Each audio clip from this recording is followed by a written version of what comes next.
Olá, boa noite. O Atlético completa hoje, domingo, 25 de março de 2012, 104 anos. O clube foi fundado em 25 de março de 1908 por um grupo de 22 estudantes que trocaram as salas de aula por uma reunião no coreto do Parque Municipal, em Belo Horizonte. Participaram do célebre encontro no coreto Leônidas Fulgêncio, Margival Mendes Leal, Simval Moreira, Mário Neves, Raul e Hugo Fracaroli, Mário Lotti, Carlos Maciel, Eurico Catão, João Barbosa Sobrinho, Alves Pereira, Antunes Filho, Mário Toledo, José Soares Alves, Augusto Soares, Humberto Moreira, Júlio Menezes Melo e Benjamin Mos Filho. Os outros que não compareceram, mas que desde o início apoiaram a ideia, são Francisco Monteiro, Jorge Dias Pena, Valdeir Silva e Mauro Brochado. A partir daquela reunião, nascia o então Atlético Mineiro Futebol Clube, que em 1913 sofreria uma mudança de grafia e passaria a se chamar Clube Atlético Mineiro. A sede inicial do clube era um cantinho do porão da casa onde residia Margival Leal, a Rua Goiás, nos fundos do Palácio da Justiça. Sua primeira diretoria foi formada por Margival Leal, o primeiro presidente, Eurico Catão, vice-presidente, Mário Lotti na secretaria e Ninico Antunes na tesouraria. Esses meninos, em sua maioria, pertenciam a famílias tradicionais da cidade. Eram filhos de médicos, advogados, altos funcionários públicos que recebiam incentivos dos pais para a prática da atividade esportiva.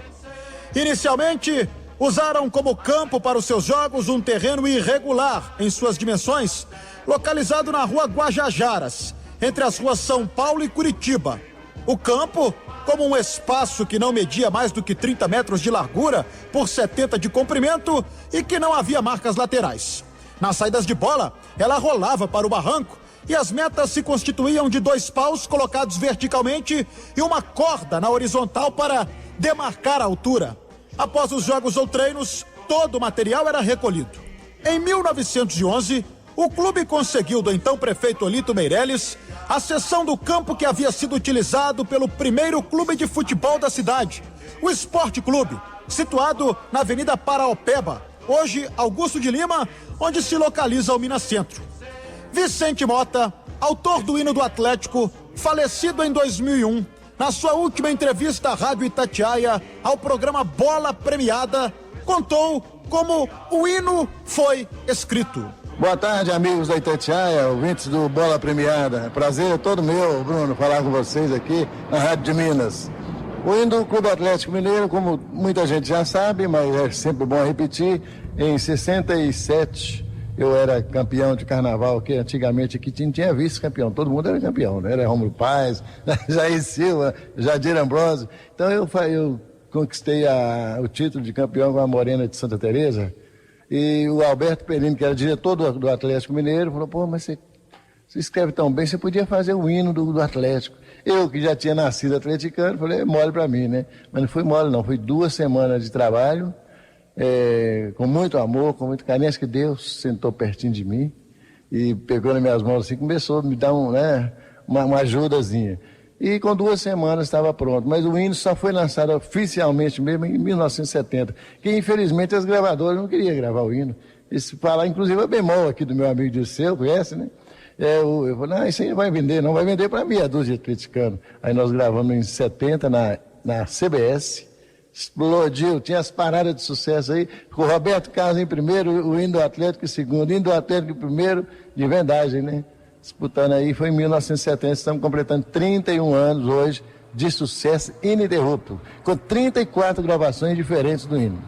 É uma meta que eu alcancei, porque além de fazer a letra, Bruno, além de fazer a letra e a música, eu investi no negócio. Eu mandava fazer cadernos, porque todo caderno tem o hino nacional brasileiro, né? Então eu mandava colocar uma tarja e colocava hino nacional brasileiro e hino ao Clube Atlético Mineiro. E distribuía nas escolas gratuitamente para as crianças.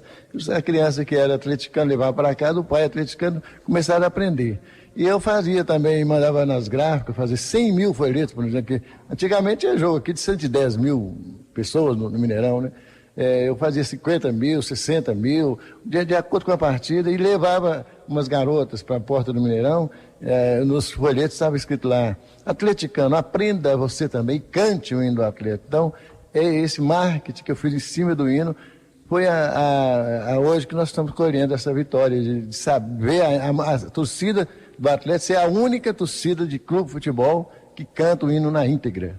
Qual jogo, qual time, qual presidente que mais te emocionou, que mais te encheu os olhos? Sem menosprezar os demais presidentes, eu tenho que agradecer o Afonso Paulino, que me colocou como conselheiro benemérito, e o Elias Caril, que numa homenagem, inclusive em casa tem uma flâmula, está personalizada, eles fizeram uma homenagem para mim, e quando eu fui agradecer, com o conselho todo reunido, o Elias Caril tomou a palavra novamente e disse: eu nunca mais vou esquecer essa frase, eu me arrepio até agora. Ele falou assim: Vicente Mota, eu não sou presidente, eu estou presidente. Amanhã serei ex-presidente. Você não, você é eterno, você é imortal. Você é autor do hino, da letra e música. Nunca me esqueci desse presidente. Agora, do jogo, foi uma vez no Beira-Rio, Atlético Internacional, e o Grêmio lá todo mundo sabe, né? O pessoal do bola premiada sabe que lá no Rio Grande do Sul, o Grêmio Internacional é igual o Atlético Cruzeiro aqui. Eu cheguei no estádio Beira-Rio com o Atlético Mineiro, a torcida do Grêmio cantando o hino do Atlético, a torcida do Grêmio cantando o hino, porque estava precisando que a derrota e o Atlético enfiou 3-0 de quebra lá, e foi maravilhoso, emocionante e inesquecível. Um jogador que marcou você aí, que quando você vê o jogador, você lembra do hino, você lembra da torcida?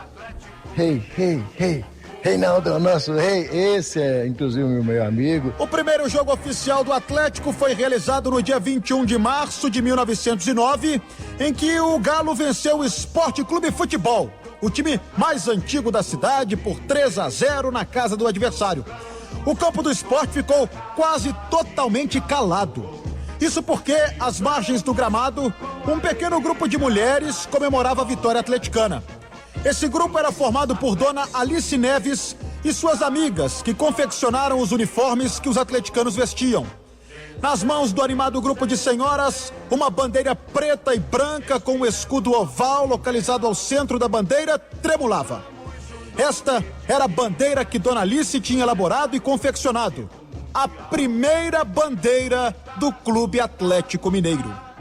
Inconformado, o Sport pediu a revanche e novamente perdeu, agora por 2-0. Já revoltados, os diretores do Sport pediram mais um jogo. Para não deixar dúvidas, o Galo não perdoou e aplicou 4-0 no time adversário. Resultado, o Sport foi extinto e seus torcedores aderiram ao novo clube. A partir daí, o Atlético ganhava o título de maior time de Minas Gerais em 1909. O caráter popular da equipe se deve pelo fato de ser pioneira na permissão de ingressos, deixando de lado a venda exclusiva para ricos e estudantes. Todos podiam comprar ingressos para ver os jogos do Atlético. Em 1929, o Atlético teve o primeiro jogador de fora do eixo Rio-São Paulo convocado para a seleção brasileira, o atacante Mário de Castro. O convite, no entanto, foi recusado pelo atleta sob a alegação de que não vestiria nenhuma camisa que não a alvinegra, com a qual marcou 195 gols em apenas 100 jogos. Provavelmente a maior média do futebol mundial. No começo dos anos 2000, o jornal Estado de Minas fez uma pesquisa para a eleição do maior ídolo da história do Atlético. O resultado foi Reinaldo José de Lima, o eterno rei do Galo, que à época da eleição falou a Itatiaia. Eu fico muito feliz e honrado de ser eleito como o craque de todos os tempos, como um dos grandes ídolos do clube, como o maior artilheiro do clube. Isso tudo é motivo de muita alegria para mim, de ter vivido grande parte da minha carreira no Clube Atlético Mineiro. Eu cheguei no Atlético em 71. Eu vim para os Dente de Leite com o Zé das Camisas, fui artilheiro do Dente de Leite, fui artilheiro do infantil com o GG. Depois tive uma passagem rápida pelo juvenil, somente a Taça Cidade de São Paulo, e já me profissionalizei aos 16 anos. E aí eu fiz a minha trajetória dentro do Galo, fazendo gols, ganhando título e tendo uma convivência maravilhosa com toda a torcida atleticana, que agora, mais uma vez, referendou aí meu nome, me elegendo o craque do século. Eu acho que a torcida do Atlético, ela é o carro-chefe do clube. A torcida do Atlético tem uma força tremenda. A participação da torcida do Atlético nos jogos é importantíssima. Ela traz uma motivação, vibra e, sobretudo, a torcida apaixonada que ama as cores do Galo. Mas eu acho que a torcida do Atlético, nesse momento, nesses tempos que o Atlético vem passando por crises difíceis, eu acho que ela deveria participar mais da vida do clube, influenciar mais dentro do clube, não só dentro do estádio, mas na vida do clube, para que o clube possa resgatar as verdadeiras tradições que tem e fazer um Galo vencedor, o glorioso Galo. Hoje, 12 anos depois, Reinaldo reclama da distância do Atlético. O Atlético, eu estou tão distante do Atlético, a gente fica tão longe do Atlético, a gente tenta aproximar, tenta envolver mais no Atlético, mas o Atlético, ele afasta a gente, não quer muito a participação dos ex-jogadores dentro do clube. O Atlético foi a primeira equipe mineira a disputar uma partida internacional em 1929, na qual ganhou do Vitória de Setúbal por 3-1. Os gols foram marcados por Mário de Castro, que fez 2 gols, e Saíde. A partida foi disputada no estádio Antônio Carlos, que havia sido inaugurado em 30 de maio daquele ano e foi um dos primeiros do país a instalar refletores. Em 1937, o Atlético se sagrou campeão dos campeões do Brasil, na primeira competição interestadual profissional realizada no país. O torneio foi organizado pela Federação Brasileira de Futebol, hoje CBF, e reuniu as equipes vencedoras dos estaduais de Minas Gerais, Rio de Janeiro, São Paulo e Espírito Santo. Ainda naquele ano, a FBF se fundiu à Confederação Brasileira de Desportos, atual CBF. Em 1950, o Galo realizou inédita excursão pela Europa. Em 2 de novembro e 7 de dezembro daquele ano, o time disputou 10 partidas contra equipes da Alemanha, Áustria, Bélgica, Luxemburgo e França. Foram 6 vitórias, 2 empates e apenas 2 derrotas. A notável campanha nos frios gramados do velho continente, alguns cobertos de neve, rendeu ao clube o título simbólico de campeão do gelo. Em 1969, o Atlético se tornou a única equipe do mundo a derrotar a seleção brasileira, que conquistaria o tricampeonato mundial um ano depois, no México, em 70. Atuando no Mineirão, o Atlético venceu por 2-1. Gols de Amauri e Dadá Maravilha, com Pelé em posição de impedimento, descontando para o Brasil. Foi o primeiro clube a vencer o Campeonato Brasileiro de Futebol, organizado pela CBF em 71. Com este título, Campeonato Brasileiro de Futebol. Nos anos 80, hegemonia total em Minas Gerais. 8 títulos do Campeonato Mineiro em 10 anos. Na década de 90, o começo da crise. Venceu 2 Copas Conmebol, 92 e 97. Em 2005, foi rebaixado para a Série B do Campeonato Brasileiro. A vergonhosa campanha veio a carimbar o que vinha sendo o pior momento da história do clube. Presidente do Atlético nos dias de hoje, Alexandre Calil foi diretor de futebol em 2000 e 2001, piores anos do clube. Ele fala aqui o que mudou de lá para cá. É um processo natural de fortalecimento do futebol. O Atlético realmente deu um pulo e isso teve um sopro de sorte, apesar do problema dos últimos 2 anos aí sem estádio, né? Nós chegamos num ponto é diferente quando você é presidente, você toma atitudes financeiras, administrativas, que eu não fazia antigamente. Então eu acho que o Atlético deu um grande salto, apesar de não ter ido muito bem em campo nos últimos 2 anos, mas como clube de futebol, como força de futebol, como força financeira, enfim, o Atlético hoje é time de ponta do futebol brasileiro. Como é que o clube foi sanado a ponto de conseguir aí cumprir com todos os seus compromissos sem ter maiores problemas? Tratamos o Atlético com muito cuidado, com muito carinho, sabe? E olhando só o Atlético, pensando só no Atlético. E isso foi fundamental para essa reviravolta no Atlético.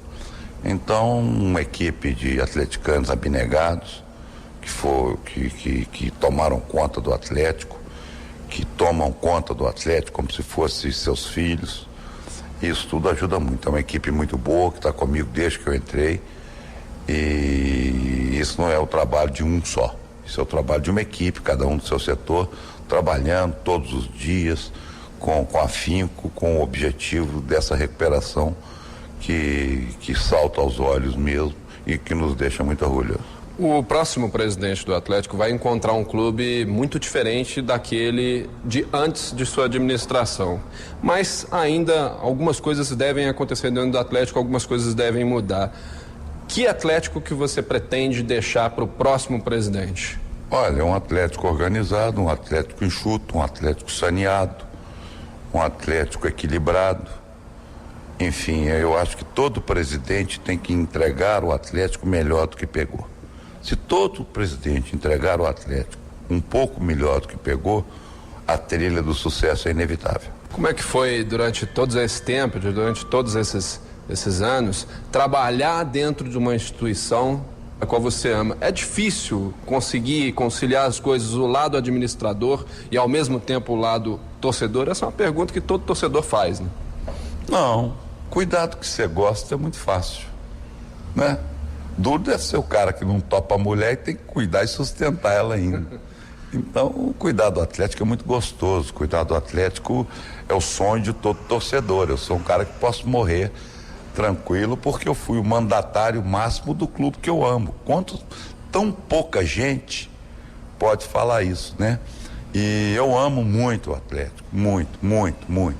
Eu gosto muito do Atlético, transmitir isso para os meus filhos. Enfim, eu acho um grande orgulho e uma grande honra e uma bênção de Deus eu poder cuidar bem ou mal, com competência ou incompetência, mas eu cuido com muito amor, porque eu só sei cuidar do que eu gosto. Então eu gosto muito desse clube que está aniversariando, eu tenho muito orgulho de tomar conta desse clube e vou tentar fazer como a gente tenta fazer com tudo que ama, dar o que tem de melhor e me entregar de uma forma total ao Atlético, que é, sem dúvida nenhuma, um dos grandes amores da minha vida. Qual que é a mensagem que você deixa para todo aquele atleticano que acompanha, que vai ao estádio, que sofre junto com o time, que assim como você é atleticano e que ama essa instituição? Olha, eu acho que o aniversário do Atlético é o nosso aniversário, né? É o aniversário de todo atleticano, que apesar de tudo, sabe como é gostoso ser atleticano. Eu sempre disse que só quem é atleticano sabe como é bom ser atleticano, né? E isso talvez cause essa certa inveja dos outros de nos verem como atleticanos. Então, essa sensação de ser atleticano, ela é única e ela é muito pessoal, né? Nós sabemos o que é ser atleticano. E eu quero deixar aqui a minha mensagem para o torcedor do Atlético, que parabéns para todos nós, né? Parabéns por sermos atleticanos. Temos que agradecer a quem nos fez ser atleticano. Eu pessoalmente agradeço ao meu pai, que eu não me imagino não sendo atleticano, tá? Eu não me imagino não sendo homem. Se eu fosse uma mulher, eu não me imagino. Então tem coisa que você não se imagina. Você se imagina um médico, você se imagina um advogado, você se imagina um monte de coisa, mas eu não me imagino não sendo atleticano.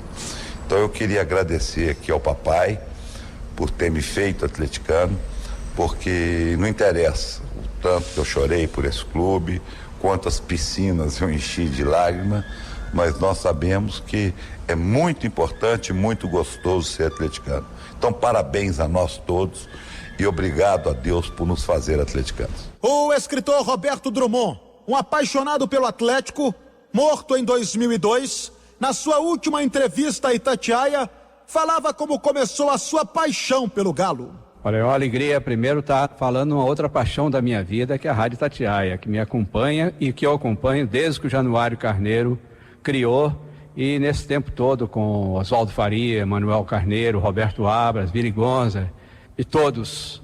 Agora, a minha paixão pelo Atlético começou assim. Eu morava em São Miguel e Almas de Guanhães. Lá todos os meninos torciam pelos times do Rio, Flamengo, Botafogo, essa coisa toda. Agora, eu descobri o Atlético através de um time mitológico, o Atlético de 47, que era Cafunga, Murilo e Ramos, depois Oswaldo, mexicano, Monte Silva, depois Carango, depois Afonso, Lucas, Lauro, Carlyle, Leiro, depois Alvim e Nívio. Nas transmissões que o Paulo Nunes Vieira e o Jair Anatólio Lima faziam. Então, foi a primeira vez que eu fui livre, porque tudo que eu fazia tinha que ter permissão dos pais e do meio ambiente. Então, eu pude escolher o Atlético como uma paixão, não sei porquê. Me perguntam por que eu sou atleticano. Eu não sei, mas eu não sei por que eu respiro, por que eu bebo água, por que eu durmo, por que eu sonho, por que eu como, por que eu amo. O Atlético está confundido com as coisas básicas do ato de viver. Eu não posso esquecer o Atlético do Tele Santana, que foi campeão brasileiro, o primeiro campeão brasileiro mesmo que nós temos em Minas. Foi o Atlético de 71, que tinha o Dario, peito de aço, que hoje é o nosso Dadá Maravilha, que tinha o Aldair no meio de campo, que tinha o Tião na ponta esquerda, e que foi um time que marcou, né? E um time com aquela coisa do Tele. Muito bem treinado, todo amarrado. Aquilo que o Tele mais tarde fez no futebol paulista, por exemplo. Eu não posso esquecer o Atlético do Reinaldo, do Cerezo, do Paulo Isidoro, do Marcelo. Esse Atlético eu não posso esquecer. Os grandes goleiros, mitos do Atlético, Cafunga, o Mão de Onça, que era reserva, era o meu herói também. Depois, tudo que o Atlético teve. Esses são os times que mais me marcaram. Eu acho que aquele futebol da época que o Reinaldo era saudado como rei, Reinaldo é o nosso rei, inclusive na eleição que o Estado de Minas fez através da minha coluna e do portal UAI, o Reinaldo foi eleito o craque de todos os tempos do Atlético e depois o craque de todos os tempos de Minas Gerais. Então, esses são os grandes times e os grandes heróis do Atlético, para mim, entende? Eu nunca vou esquecer o Zé do Monte, o mexicano, o Murilo Silva, o Luizinho, né, que eu não tinha falado aqui. Como esquecer o Nelinho, que deixou o Cruzeiro e foi lutar pelo Atlético com o mesmo empenho, com a mesma garra e com o mesmo chute. O Éder Aleixo, que hoje é um grande comentarista de futebol. Então, esses são os times e os mitos da vida do Atlético. Eu recordaria como presidente, para mim, o Gregoriano Canedo, que foi o presidente do Atlético de 47. E depois o Elias Calil, que foi um grande presidente de um Atlético grande, esse Atlético de Reinaldo. O Nelson Campos foi também um grande presidente.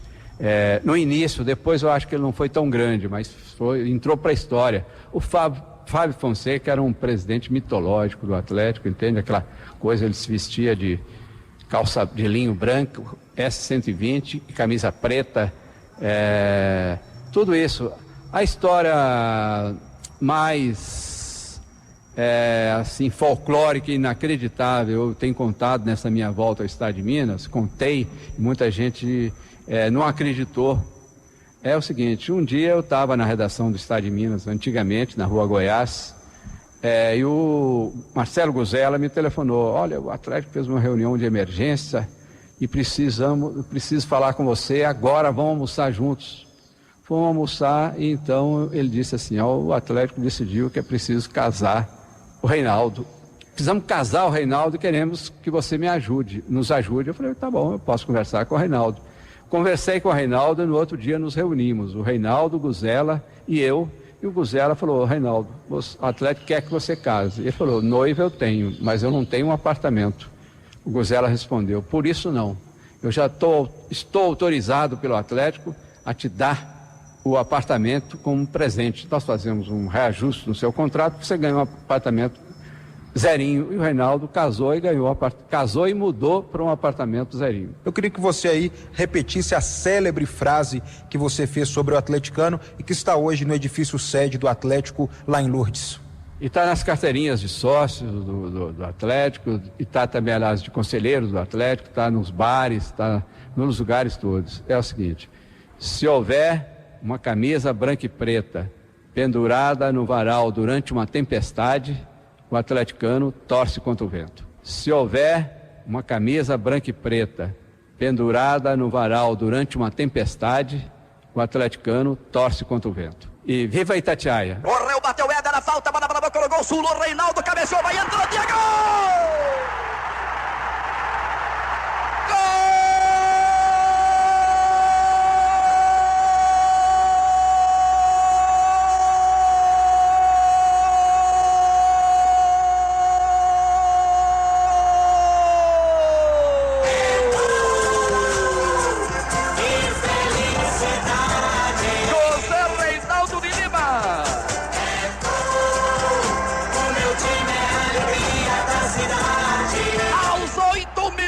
No segundo tempo, Reinaldo tirou 0 do placar. Uma cabeçada perfeita com o lado da cabeça, com o lado direito da cabeça, testando para o lado esquerdo da meta, embaixo, junto do pau, bola perfeitamente colocada e por isso indefensável. Reinaldo, cracaço da camisa 9, aos 8 E a história continua. Perola na grande área, rolou pro André, Caixa!